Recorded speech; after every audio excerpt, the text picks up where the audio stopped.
আপনি কি আপনার জীবন বদলাতে চান? একটা প্রশ্ন করুন নিজেকে। কেন পৃথিবীর মাত্র 10% মানুষ ধনী হয়ে যায়? আর বাকি 90% মানুষ সারা জীবন টাকা নিয়ে চিন্তা করে? এটা কি শুধু ভাগ্য? নাকি এর পিছনে আছে একটি গোপন নিয়ম যে ধনী মানুষ জানে কিন্তু বেশিরভাগ মানুষ জানে না? আজকের এই ভিডিওতে আপনি জানবেন কেন মানুষ গরিব থেকে যায় এবং কিভাবে এই চক্র ভাঙা যায়।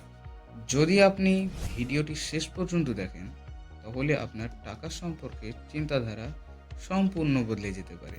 তার প্রথম কারণ হলো মাইন্ডসেট। বেশিরভাগ মানুষ ভাবছে আমাকে শুধু টাকা উপার্জন করতে হবে, কিন্তু ধনী মানুষ ভাবে আমাকে সম্পদ তৈরি করতে হবে। এখানেই সবচেয়ে বড় পার্থক্য। গরিব মানুষ টাকা পেলেই খরচ করে, কিন্তু ধনী মানুষ টাকাকে ইনভেস্ট করে এবং অ্যাসেট তৈরি করে। ধনী মানুষ টাকার জন্য কাজ করে না, ধনী মানুষ টাকাকে কাজ করায়। আর একটি বড় কারণ হলো ইনস্ট্যান্ট প্লেজার। মানুষ এখনই আনন্দ চাই, নতুন মোবাইল, নতুন কাপড়, নতুন লাইফস্টাইল, কিন্তু এই আনন্দ শুধুই সাময়িক।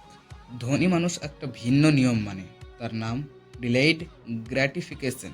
মানে আজ কিছুটা কষ্ট, আগামীকাল আরাম। কিন্তু বেশিরভাগ মানুষ উল্টো করে, আজ আরাম, আগামীকাল কষ্ট। ধরুন দুজন বন্ধু আছে, রহিম এবং করিম। দুজনেই বেতন পায়, কিন্তু তাদের সিদ্ধান্ত সম্পূর্ণ আলাদা। রহিম নতুন মোবাইল কিনে, নতুন কাপড় কেনে এবং ঘুরতে যায়। মাস শেষে তাদের কাছে কোনো টাকা থাকে না। কিন্তু অন্যদিকে করিম আগে তার খরচ কমায়, তারপর টাকা সেভ করে এবং কিছু টাকা ইনভেস্ট করে। 10 বছর পরে তাদের জীবনে দেখা যায় বড় পার্থক্য। শেষে একটা কথা মনে রাখবেন, ধনী হওয়া শুধু টাকা নিয়ে নয়, এটা মাইন্ডসেটের বিষয়। আপনি যদি আজ থেকেই অপ্রয়োজনীয় খরচ কমান, নতুন স্কিল শিখেন এবং ছোট ইনভেস্টমেন্ট শুরু করেন, তাহলে ধীরে ধীরে আপনার জীবন বদলাতে শুরু করবে।